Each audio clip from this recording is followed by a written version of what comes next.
Bonjour et bienvenue dans En sous-marin, le podcast qui plonge dans les side projects les plus inspirants. Je suis au village Baïséa, le plus grand incubateur d'Europe, situé à Paris, et j'ai la chance de recevoir Flavie de Puy-Baudet, fondatrice de Rancard Media. Flavie emmène chaque jour ses abonnés dans les expositions les plus marquantes, rendant l'art plus accessible et vivant. Pour la première fois en podcast, je vous partage l'histoire de Rancard Media, une initiative culturelle qui vise à démocratiser l'art.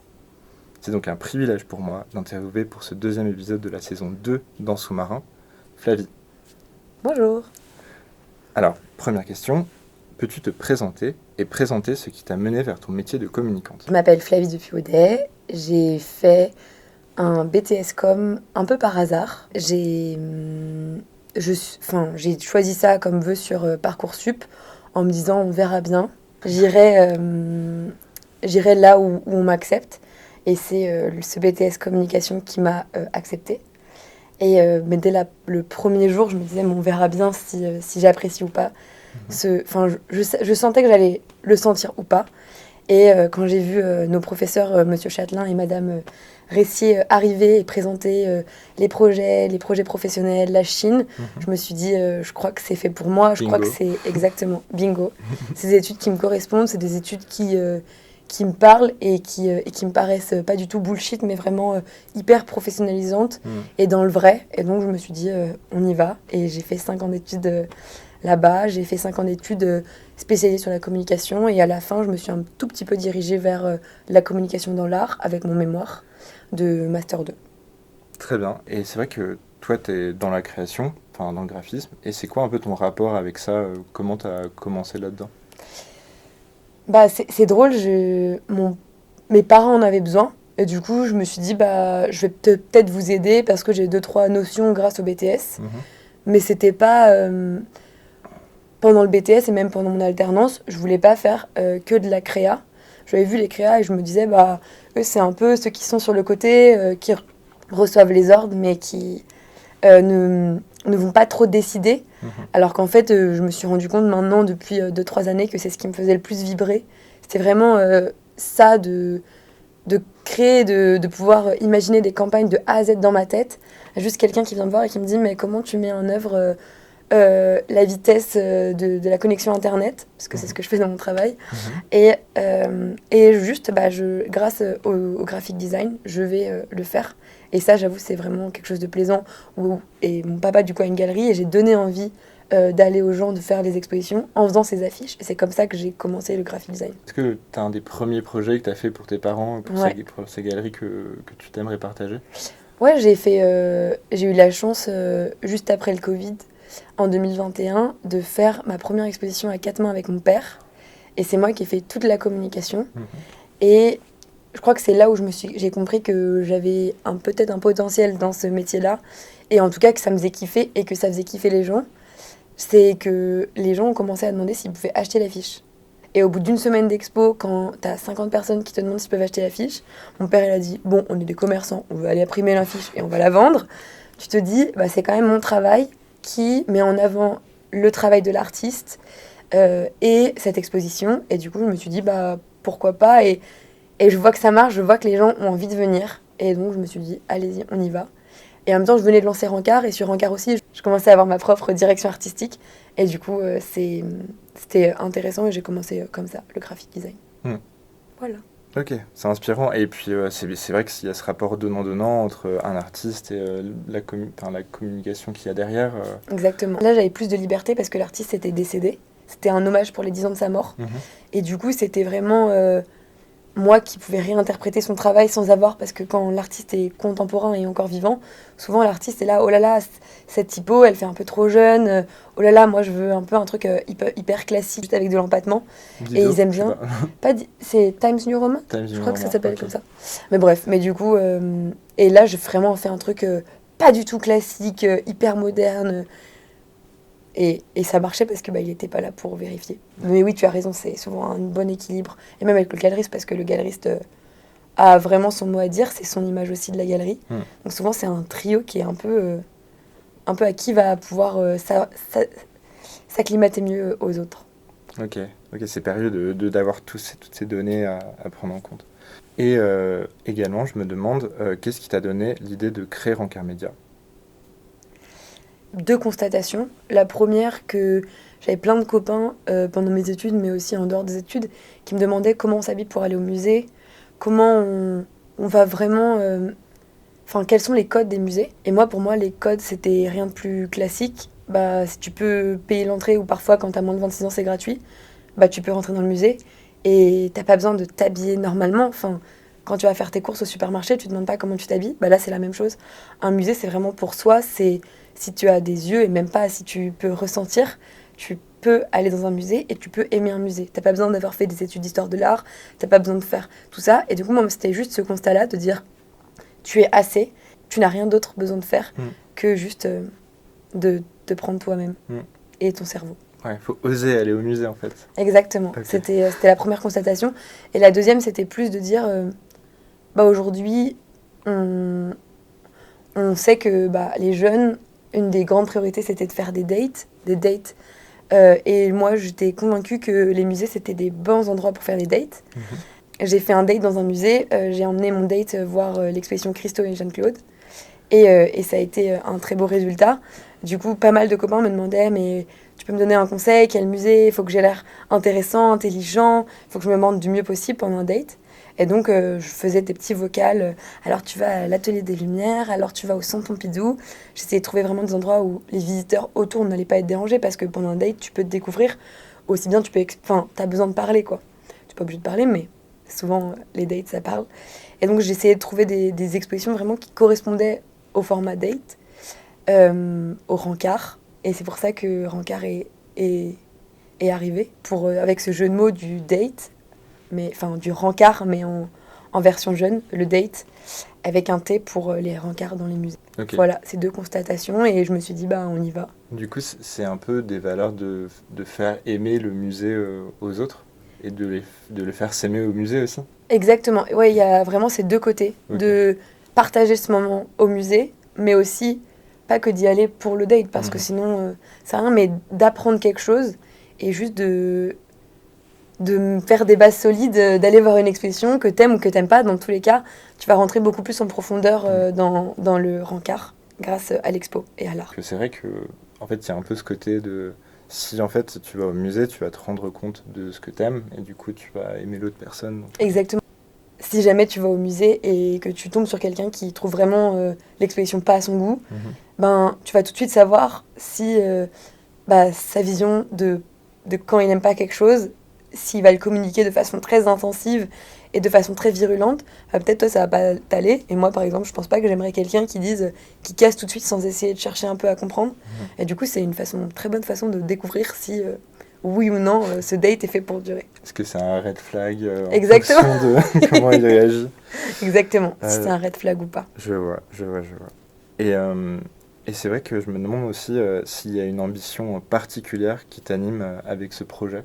Si tu as quelque chose que tu veux vraiment présenter avec ce projet. Je pense que pendant longtemps, ça a été un projet qui était plus une passion partagée. Et maintenant, je me rends compte que c'est un projet qui me tient tellement à cœur que oui, j'aimerais qu'il aille plus loin. J'aimerais que, bien sûr, de plus en plus de personnes, de jeunes et non jeunes d'ailleurs, parce que maintenant, j'essaye de l'ouvrir vraiment un peu plus, pas que aux jeunes, pas que aux moins de 26, mais plus aux Parisiens, même pas qu'aux Parisiens, parce que je veux aussi parler par moments d'expédition en dehors de Paris, et ça me tient à cœur de aussi parler des régions. Mais oui, l'ambition, c'est j'ai ouvert la chaîne YouTube il y a 1 semaine, c'est vraiment d'essayer de faire des formats plus longs, plus détaillés, de garder toujours mon ADN, parce que du coup, l'ADN, c'est... Je parle jamais d'une exposition quand elle me plaît pas, je vais jamais descendre un musée, je vais vraiment toujours parler des expositions qui m'ont inspirée, dont j'ai aimé la scénographie, la médiation, dont j'ai aimé... qui m'ont touchée, moi, personnellement, Flavie. Et je le dis souvent, parce qu'on me demande souvent « Ah, t'as fait cette expo en message privé ?» Je dis oui, mais personnellement, elles m'ont touchée. C'est pour ça que vous ne la voyez pas sur Encart. Et j'essaye toujours de garder ce ton. Et pour répondre du coup à ta question de où est-ce que j'ai envie d'amener Encart, j'ai envie de garder cette authenticité. J'ai eu, pendant un temps, j'avais besoin de garder Encart, pas monétisé. Parce que vraiment, je ne voulais pas être payée pour parler d'une exposition. Et je voulais pas avoir ce biais de l'argent qui rentre en compte.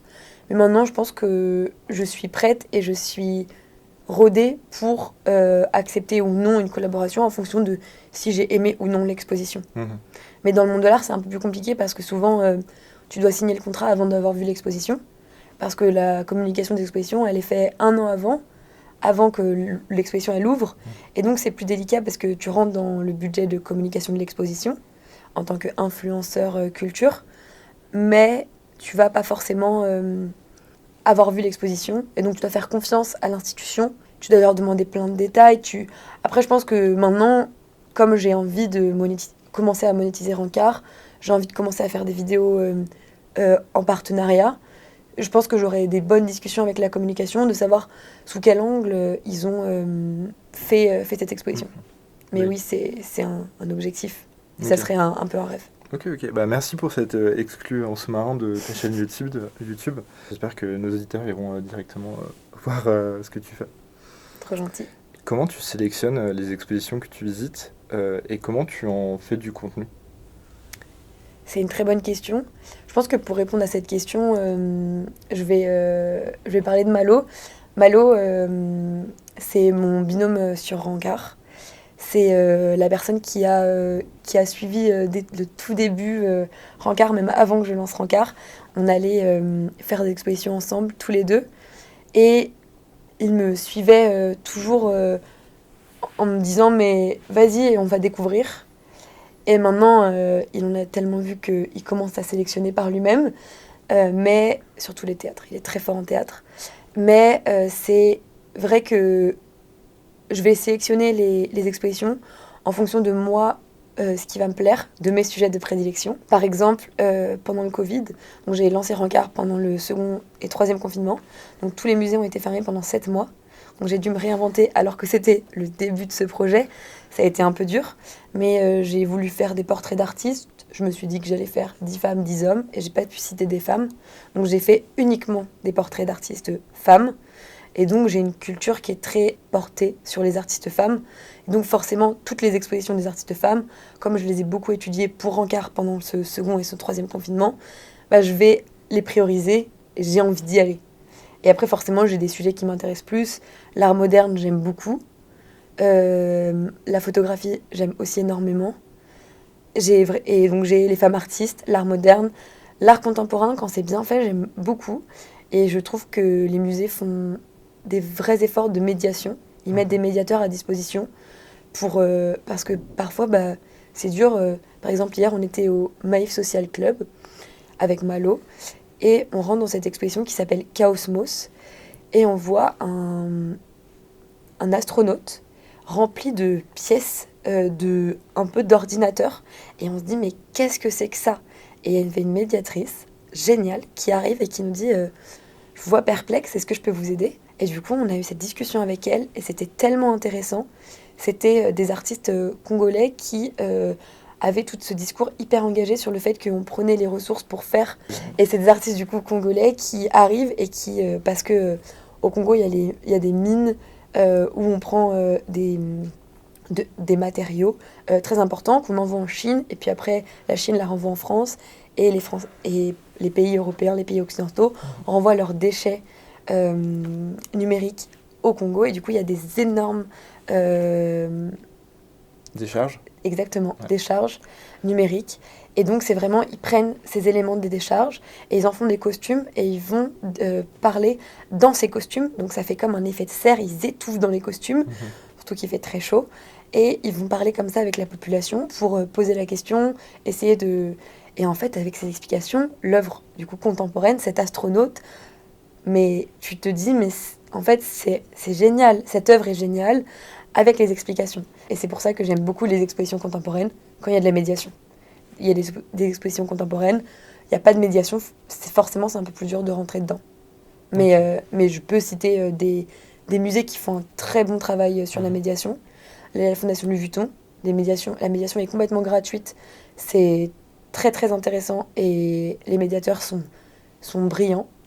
La Fondation Cartier aussi, il y a des médiateurs qui sont toujours dans les salles et qui viennent aux rencontres. Là aussi, c'est super. Bourse de commerce et Palais de Tokyo. C'est les 4 musées qui m'ont vraiment, ces dernières années, m'ont fait dire heureusement qu'il y a la médiation dans ces expositions contemporaines parce que sinon, ça aurait été plus difficile pour nous, même avec un média sur l'art, de rentrer dans l'exposition. Mais après, il y a des expositions où je vais moins...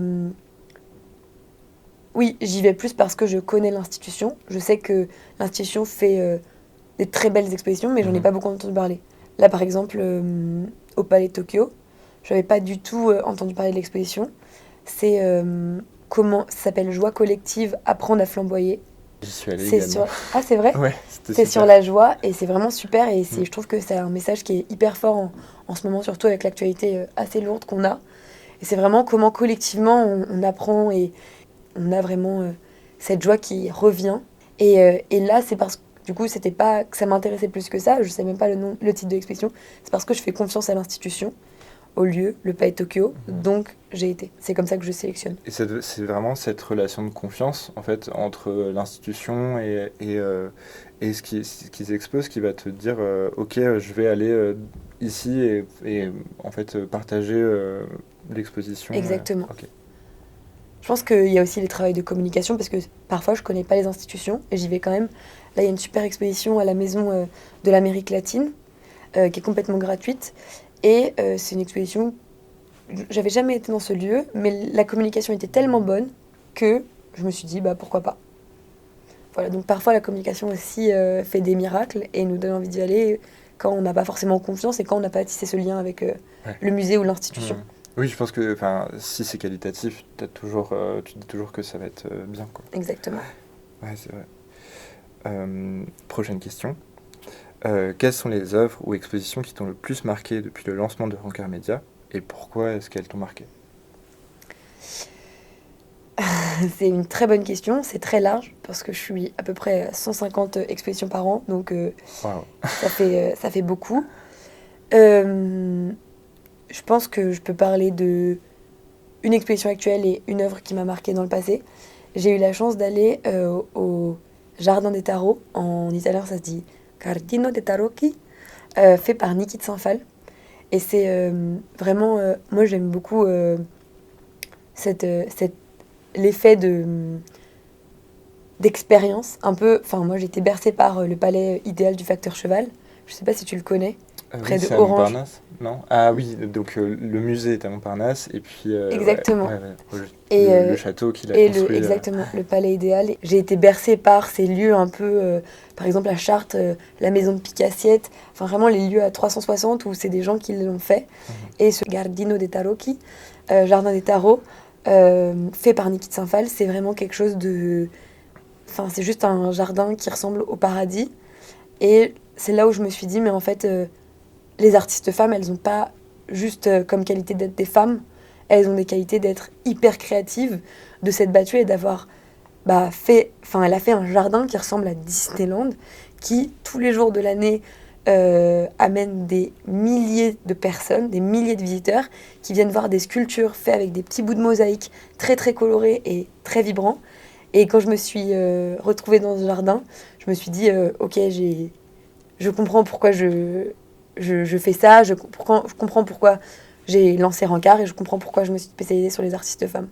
En dans plus, ce jardin. C'est très actuel cette semaine parce que c'était le 8 mars il n'y a pas très longtemps. Et puis Niki de Saint-Phal, encore une grande artiste que j'adore. Donc, ouais. Elle est hyper inspirante. Et surtout, du coup, ça fait des petits liens parce que souvent, quand je vais au Centre Pompidou, il y a cette fontaine, la fontaine de Stravinsky, juste à côté. Et il y a des éléments qui se retrouvent dans le Jardin des Tarots et dans la fontaine. Et du coup, vraiment, je vois un peu son imaginaire, du coup, la chaleur de la Toscane qui revient à Paris. Et du coup, je crois que ça a été une des œuvres qui m'a le plus marquée. Et Et si je parle plus d'une exposition, une exposition qui est actuelle, qui est en ce moment encore visible jusqu'en juillet, j'ai emmené lundi ma grand-mère voir Louvre Couture. J'avais pas beaucoup d'attentes parce que moi, personnellement, j'aime moins tout ce qui est la mode. Je suis beaucoup moins touchée par un tissu sur une robe que par exemple un tissu dans une œuvre d'art comme à la Fondation Cartier en ce moment avec Olga de Amaral. Vraiment, je vais moins comprendre. Et il va me falloir une médiation qui soit à la hauteur de mon incompréhension. Et aussi, c'est pas mon monde. Moi, tu me montres des chaussures Balenciaga ou Louboutin, bah, je vais pas comprendre forcément. L'important, est vraiment pourquoi c'est iconique. Je vais pas vraiment le comprendre. Oui, et toute donc, l'histoire qu'il y a exactement, derrière. Oui, exactement. Et le Louvre, pareil, c'est un peu un musée où j'aime bien emmener justement ma grand-mère ou être avec mon père parce que ils vont m'expliquer que cette petite sculpture grande comme ça en ivoire, c'est hyper important parce que ça vient d'une chapelle qui a été... Enfin bref, ils vont t'expliquer et c'est passionnant. Avec mes yeux de Flavie, 27 ans, je vais pas forcément comprendre ce que je vois. Et là, ils ont fait une exposition, pas dans un espace d'exposition, dans la section objets et... Je dirais une bêtise si je dis artisanat, mais c'est ce que je ressens en tout cas. Et c'est un peu comme une sorte de chasse au trésor. Ils ont dissémé 100 robes, tissus, sacs, chaussures. Et à chaque item, tu as un cartel, donc l'explication. Et tu vas vraiment découvrir de façon ludique, de façon hyper bien faite, cette œuvre et pourquoi elle est dans cette pièce, pourquoi elle est entourée de ce qu'elle est entourée, pourquoi il y a ce manteau du roi soleil, pourquoi il y a cette couronne avec des carolingiens, pourquoi... Et vraiment, tu as envie de t'intéresser. Et quand tu pousses une grand-mère dans un fauteuil roulant, souvent, l'exposition, c'est bien que ça dure une petite heure parce que c'est physique, c'est intense. On est resté 3h30 dans l'exposition. Tellement c'était intéressant et brillant. Et je pense que le Louvre a complètement réussi. Ils font revenir des Parisiens au Louvre, ce qu'on faisait un peu moins parce que il y a beaucoup de monde, c'est très oppressant et tu peux vite te sentir mal, en tout cas personnellement.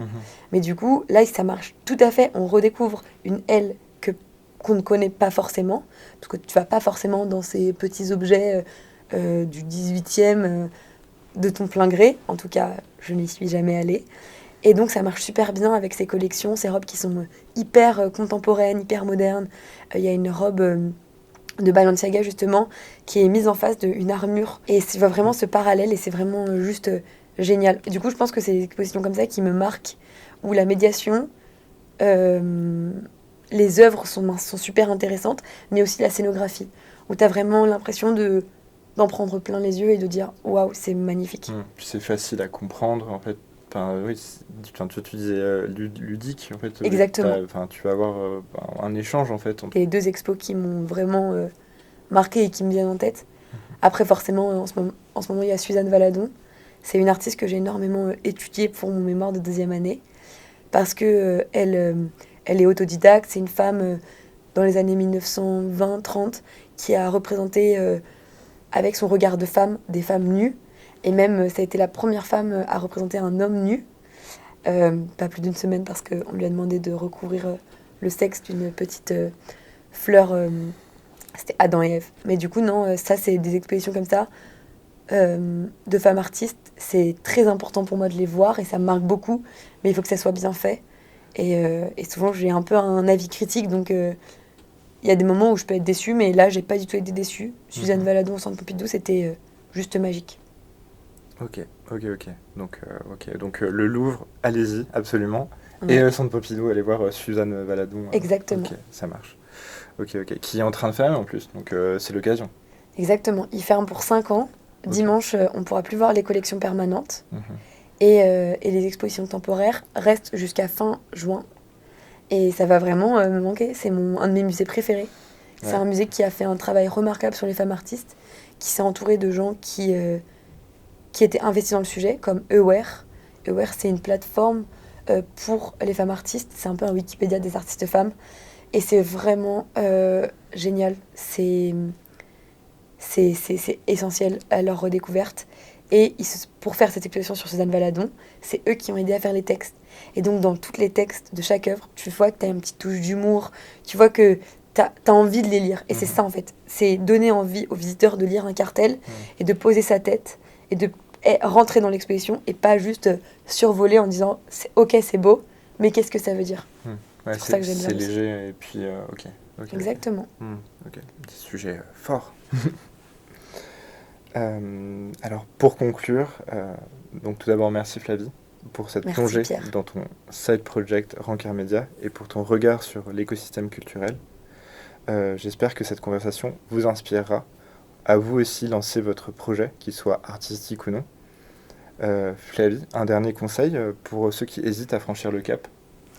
Je crois que le meilleur conseil, c'est d'y aller. Si on a une passion, c'est que ça suffit. Il n'y a pas besoin de faire des études, il n'y a pas forcément besoin d'être spécialisé. Juste de ressentir quand c'est notre passion. Et moi, c'était ma passion et j'ai juste été un peu plus loin. Et oui, ça m'a demandé des soirées de travail. C'est bien sûr que ça me fait beaucoup de travail en plus. Mais ça prend tout son sens quand j'en parle avec toi, quand j'en parle dans des expositions, quand je rencontre des gens. Ça prend tout leur sens. Alors juste, allez-y, lancez-vous. Et vous n'avez pas besoin de plus que juste une passion et un peu de temps. Et le temps vient... on n'a pas vraiment l'impression de travailler quand on travaille sur sa passion. Merci. Voilà. De rien. Merci Flavie, c'est super.